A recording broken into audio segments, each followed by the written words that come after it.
Hello বন্ধুরা, আবারও চলে এলাম। কোথায় এলাম বলো তো? আমি এলাম আমার ছাদ বাগানে, তোমাদের চেনা সেই ARN's ওয়ার্ল্ডের ছাদ বাগানে। আজ তোমাদের আমার সামনে যে সাদা রঙের ফুলটি আছে, এই ফুলটি সম্পর্কে কিছু বলবো। অনেকেই হয়তো ফুলটি চিনো, তারপরেও আমি কিছু কিছু বন্ধুদের জন্য বলবো। এর নাম হচ্ছে নাগ চম্পা।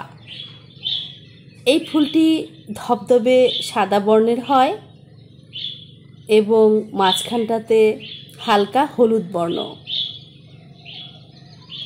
এই ফুলের আরও একটি বিশেষত্ব হলো, ফুলটি খুব সুন্দর দেখালেও এর কিন্তু সুঘ্রাণ নেই। সুঘ্রাণ বলবো না, কোনো রকমের ঘ্রাণই নেই। তারপরও ফুলটি দেখতে ভীষণ ভালো লাগে, বিশেষ করে রাতের বেলায়। দিনের বেলায় তো বটেই, রাতের বেলায় এর অন্যরকম একটা মাত্রা যোগ হয়। আমার ছাদ বাগানে এই গাছটি অনেক জায়গাতে আছে। আমি যখন ছাদ বাগান করার শুরু করি, ওই সময়টাতে আমার ছাদ বাগানে এই গাছটি ছিল না। এই গাছটি আসে প্রিয় বন্ধুরা, আমি যখন ফেসবুক এবং ইউটিউব প্ল্যাটফর্মে কাজ করি তারপর থেকে। আমি তোমাদের বলবো কোথা থেকে এলো এই গাছটি। আমার তো ভীষণ ভালো লাগে এই ফুলটি। দেখো, ওই যে তোমাদের বললাম না অনেক জায়গাতে আছে, ওগুলো তো কুড়ি আসছে, তবে অনেক বেশি ফুল পেতাম এবারে আমি। গাছের ডালগুলো ভঙ্গুর হওয়াতে আমি যখন টবগুলো নাড়িয়ে চাড়িয়ে এদিক সেদিক করছিলাম কাজের প্রয়োজনে, তখন অনেকগুলো গাছই ক্ষতিগ্রস্ত হয়েছে। সেগুলো নতুনভাবে আর রোপণ করারও সময় পাইনি, যেহেতু ছাদে বিক্ষিপ্তভাবে জিনিসপত্র রাখা ছিল, লোকেরা কাজ করছিল। ফলে আমি যখন দেখতে পাই গাছগুলো ডালগুলো এভাবে ভেঙে গিয়েছে, লোকেরা একসাথে ময়লার সাথে রেখে দিয়েছে, ততদিনে সেটা লাগালে শেকড় ছাড়তো না। আমি শুধু আফসোস করে গেলাম, সেই ডালগুলোকে আমি আর গাছে রূপান্তর করতে পারলাম না। কথার ফাঁকে ফাঁকে তোমাদের দেখিয়ে দিলাম কোথায় কোথায় আছে আমার এই নাগ চম্পা। এদিকেও আছে, যে দিকটা আমি তোমাদের খুব বেশি দেখাই না। ওই যে বলেছিলাম এই দিকটাতে কিছু বাড়তি জিনিস রাখা আছে, সেই জন্য এখানে এলেই ক্যামেরাটা খুব দ্রুত ঘুরিয়ে নিয়ে চলে যাই। দেখো পিনু, ছোট্ট বিড়াল ছানাগুলো আছে। আসলে আমি ছাদ বাগানে যখন হাঁটি, ওরা আমার পায়ে পায়ে হাঁটে। আমি যেখানে যেখানে যাই, ওরাও সেখানে সেখানে যায়। আমার ছাদ বাগানে গাছ এবং বিড়াল ছানারা একসাথে বড় হচ্ছে প্রিয় বন্ধুরা। চলো চলে যাই সামনে। সামনে গিয়ে একটা জিনিস তোমাদের আমি দেখাবো, সেই জন্য চলে যাচ্ছি। এই দিকটাতে একটুখানি সামনে গেলেই আমার ছাদ বাগানের কিচেনের উইন্ডোটা দেখা যাবে। তবে আজকে ছাদ বাগানের কিচেনটা আমি না দেখালেও তোমাদের নিয়ে যাব আমার 3 তলার কিচেনটিতে। চলো তাহলে আমরা সেখানে চলে যাই। এই যে বন্ধুরা, চলে এলাম আমার 3 তলার কিচেনে।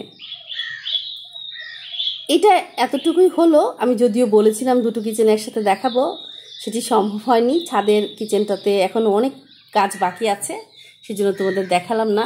এখানেও কাজ বাকি আছে, তারপরও দেখাচ্ছি। আমি একজন বন্ধুকে বলেছিলাম দেখাবো, সেই জন্য। এতটুকুই হয়েছে। এখন পুডিংয়ের কাজ বাকি আছে, সেই সাথে ফিটিংসগুলো লাগাতে হবে, সেগুলো কাজ বাকি আছে।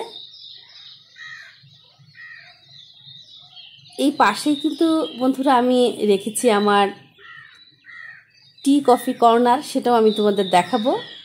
আগে যেটি তোমাদের বলেছিলাম, হয়তো পরিষ্কার করলে ঠিকঠাক মতো তোমরা বুঝতে পারবে। এই দিকটার কথা বলছি আমি।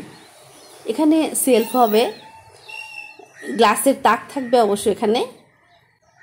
এই যে দেখো, একটু দূরে সরে যাচ্ছি আমি, তাহলেই বুঝতে পারবে। এই কর্নারটার কথাই বলছি। এটি হচ্ছে আমার টি কফি কর্নার। এখানে লাইট নেই বলে আলো স্বল্পতা আছে, জানি না তোমরা বুঝতে পারছো কি না। এটি আমার 3 তলার কিচেন। ফুড অর্গানটা ওপাশে আছে।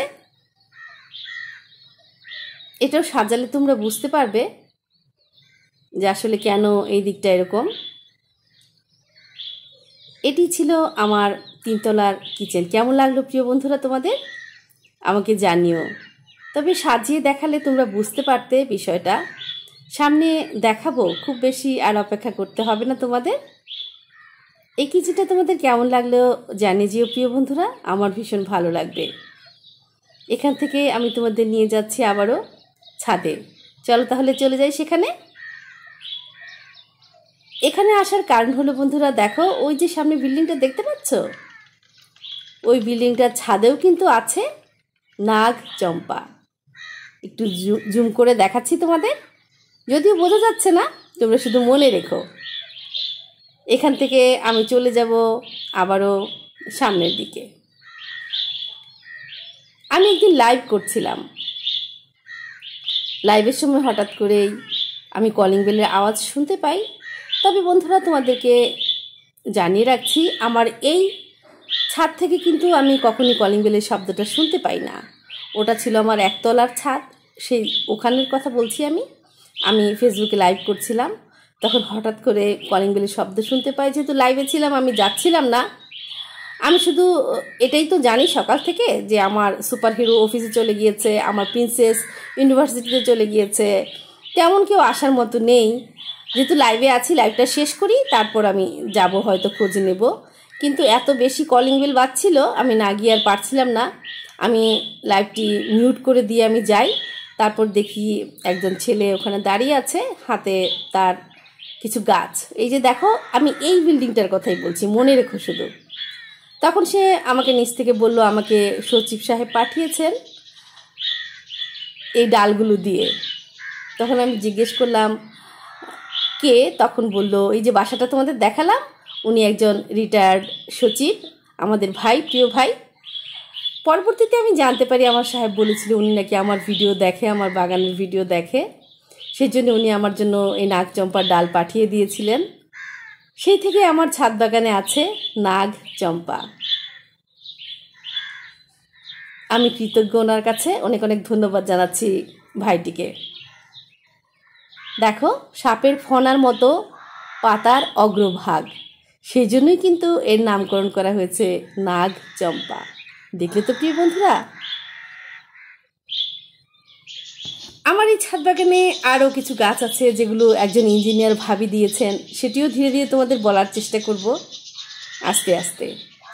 আজকের এই ভিডিওটা প্রিয় বন্ধুরা আর বেশি বড় করব না, যে যেখান থেকে দেখলে দিকে দিকে ছড়িয়ে দিও আমার ভিডিওটি, যদি তোমাদের ভালো লাগে। আবারও বলছি, আরও বেশি ভালো লাগলে আমাকে বন্ধু করে নিও। তাহলে ভালো থেকো বন্ধুরা, যে যার অবস্থানে থেকে অনেক অনেক ভালো থেকো। আমার এই বাগানটির অবস্থান ঢাকা, বাংলাদেশ। অনেকে জানতে চাও প্রিয় বন্ধুরা, সেই জন্যই তোমাদের জানিয়ে দিলাম। তোমরা কে কোথা থেকে দেখছো আমাকে, সেটিও আমাকে জানিয়ে দিও। আমার সাথে থেকো, আমার ছাদ বাগানের সাথে থেকো।